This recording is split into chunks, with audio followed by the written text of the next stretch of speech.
The Lord be with you. I'm Deacon Keith Fournier, and our first reading is from the book of the prophet Isaiah. Look, my servant will prosper, will grow great, will rise to great heights. As many people were aghast at him. He was so inhumanly disfigured that he no longer looked like a man. So many nations will be astonished, and kings will stay tight-lipped before him, seeing what had never been told them, learning what they had not heard before. Who has given credence to what we have heard? And who has seen in it a revelation of Yahweh's arm? Like a sapling, he grew up before him, like a root in arid ground. He had no form or charm to attract us, no beauty to win our hearts. He was despised, the lowest of men, a man of sorrows, familiar with suffering, one from whom, as it were, we averted our gaze, despised, for whom we had no regard. Yet ours were the sufferings he was bearing, ours the sorrows he was carrying, while we thought of him as someone being punished and struck with affliction by God, whereas he was being wounded for our rebellions, crushed because of our guilt. The punishment reconciling us fell on him, and we have been healed by his bruises. We had all gone astray like sheep, each taking his own way, and Yahweh brought the axe of rebellion of all of us to bear on him. Ill-treated and afflicted, he never opened his mouth. Like a lamb led to the slaughterhouse, like a sheep dumb before its shearers, he never opened his mouth. Forcibly, after sentence, he was taken. Which of his contemporaries was concerned at his having been cut off from the land of the living, at his having been struck dead for his people's rebellion? He was given a grave with the wicked, and his tomb is with the rich, although he had done no violence, had spoken no deceit. It was Yahweh's good pleasure to crush him with pain. If he gives his life as a sin offering, he will see his offspring and prolong his life. And through him, Yahweh's good pleasure will be done. After the ordeal he has endured, he will see the light and be content. By his knowledge, the upright one, my servant will justify many by taking their guilt on himself. Hence I shall give him a portion with the many, and he will share the booty with the mighty, for having exposed himself to death, and being counted as one of the rebellious, whereas he was bearing the sin of many and interceding for the rebellious. And our response is from Psalm 31. Turn your ear to me, make haste. Be for me a rock fastness, a fortified citadel to save me. You hate those who serve useless idols, but my trust is in Yahweh. I have no more place in their hearts than a corpse or something lost. All I hear is slander, terror wherever I turn, as they plot together against me, scheming to take my life. Every moment of my life is in your hands. Rescue me from the clutches of my foes who pursue me. Let your face shine on your servant. Save me in your faithful love. I call on you, Yahweh, so let disgrace fall not on me, but on the wicked. Let them go down to Sheol in silence. And our second reading is from the letter to the Hebrews. Since in Jesus, the Son of God, we have the supreme high priest who has gone through to the highest heaven, we must hold firm to our profession of faith. For the high priest we have is not incapable of feeling our weaknesses with us, but has been put to the test in exactly the same way as ourselves, apart from sin. Let us then have no fear in approaching the throne of grace to receive mercy and to find grace when we are in need of help. During his life on earth, he offered up prayer and entreaty with loud cries and with tears to the one who had the power to save him from death. And winning a hearing by his perseverance and reverence, he learned obedience, son though he was, through his sufferings. When he had been perfected, he became, for all who obey him, the source of eternal salvation. A reading from the Holy Gospel according to St. John. After he had said all this, Jesus left with his disciples and crossed the Kidron Valley, where there was a garden into which he went with his disciples. Judas the traitor knew the place also, since Jesus had often met his disciples there. So Judas brought the cohort to this place, together with guards sent by the chief priests and the Pharisees, all with lanterns and torches and weapons. Knowing everything that was to happen to him, Jesus came forward and said, "Who are you looking for?" They answered, "Jesus the Nazarene." He said, "I am he." Now Judas the traitor was standing among them. When Jesus said to them, "I am he," they moved back and fell on the ground. He asked them a second time, "Who are you looking for?" They said, "Jesus the Nazarene." Jesus replied, "I've told you that I am he. If I am the one you are looking for, let these others go." This was to fulfill the words he had spoken, "Not one of those you gave me have I lost." Simon Peter, who had a sword, drew it and struck the high priest's servant, cutting off his right ear. The servant's name was Malchus. Jesus said to Peter, "Put your sword back in its scabbard. Am I not to drink the cup that the Father has given me?" The cohort and its tribune and the Jewish guards seized Jesus and bound him. They took him first to Annas because Annas was the father-in-law of Caiaphas, who was the high priest that year. It was Caiaphas who had counseled the Jews, "It is better for one man to die for the people." Simon Peter with another disciple followed Jesus. This disciple, who was known to the high priest, went with Jesus into the high priest's palace. But Peter stayed outside the door. So the other disciple, the one known to the high priest, went out, spoke to the doorkeeper, and brought Peter in. The girl on duty at the door said to Peter, "Aren't you another of that man's disciples?" He answered, "I am not." Now it was cold, and the servants and guards had lit a charcoal fire and were standing there warming themselves.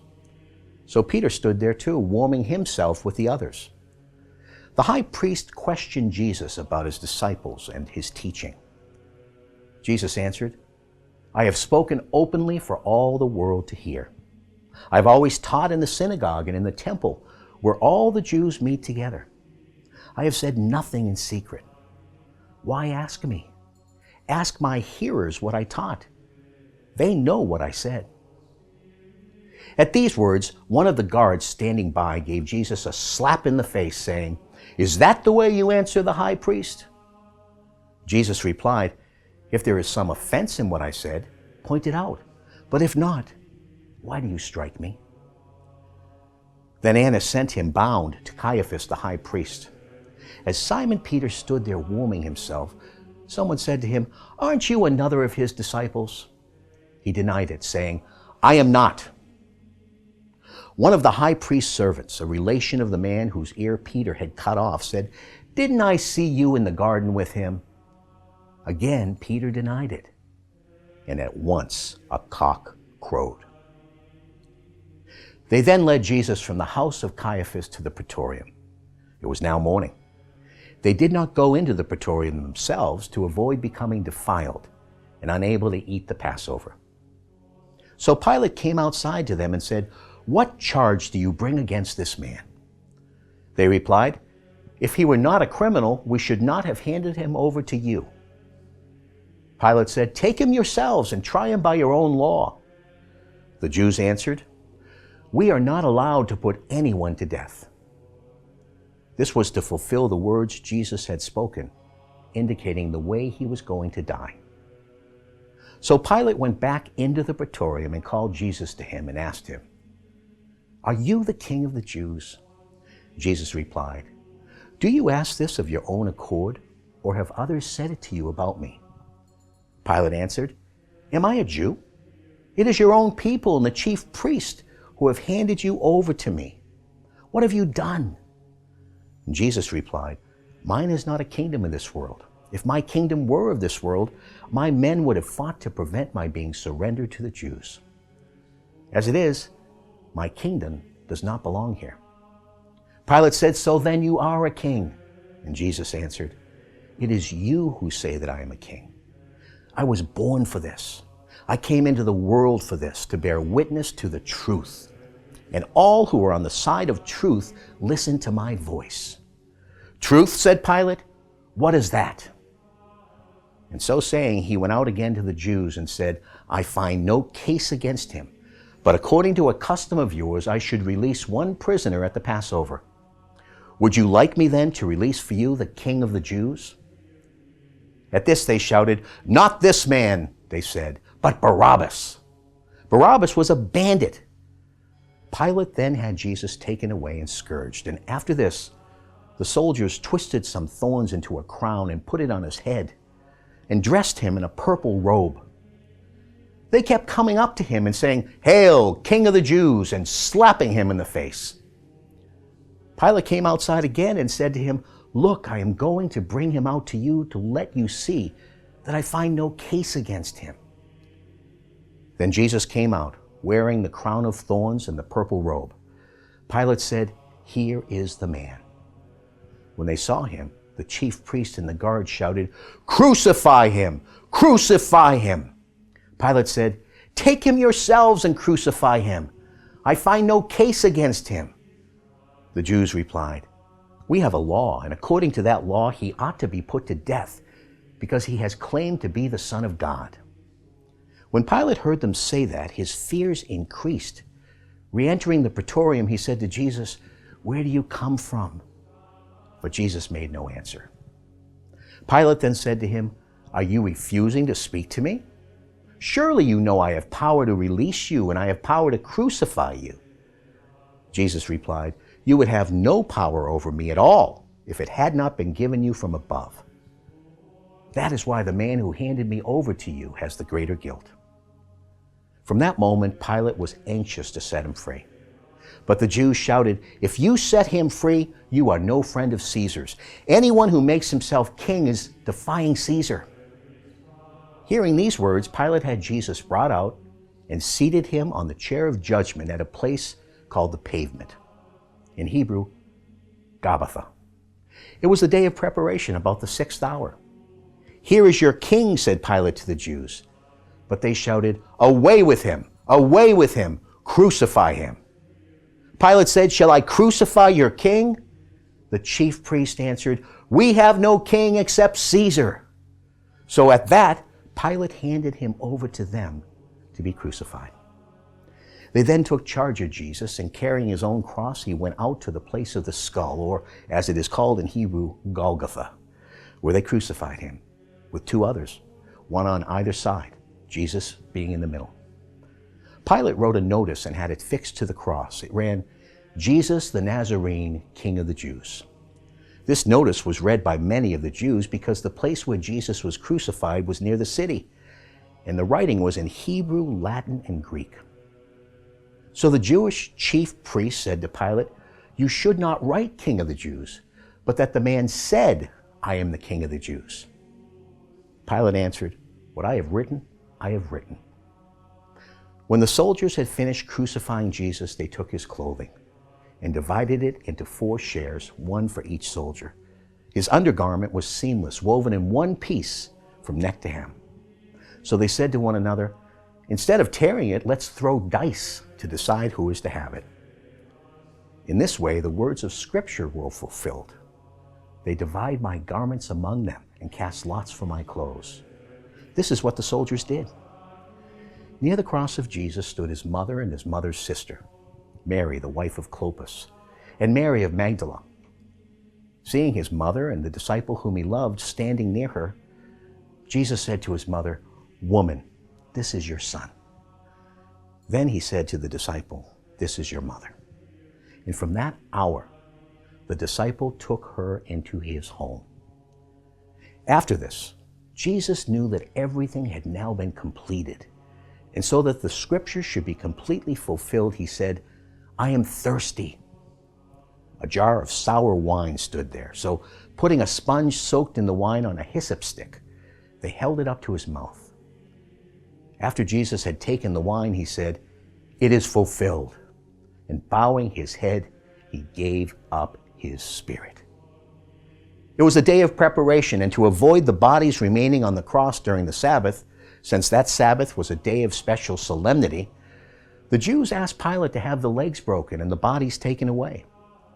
Consequently, the soldiers came and broke the legs of the first man who had been crucified with him, then of the other. When they came to Jesus, they saw he was already dead. So instead of breaking his legs, one of the soldiers pierced his side with a lance, and immediately there came out blood and water. This is the evidence of one who saw it, true evidence. And he knows that what he says is true, and he gives it so that you may believe as well. Because all this happened to fulfill the words of Scripture. Not one bone of his will be broken, and again in another place Scripture says, they will look to the one whom they have pierced. After this, Joseph of Arimathea, who was a disciple of Jesus, though a secret one, because he was afraid of the Jews, asked Pilate to let him remove the body of Jesus. Pilate gave permission, so they came and took it away. Nicodemus came as well, the same one who had first come to Jesus at nighttime, and he brought a mixture of myrrh and aloes weighing about 100 pounds. They took the body of Jesus and bound it in linen cloths with the spices, following the Jewish burial custom.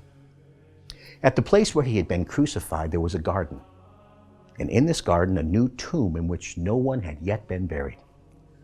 Since it was the Jewish day of preparation and the tomb was nearby, they laid Jesus there. The Gospel of the Lord.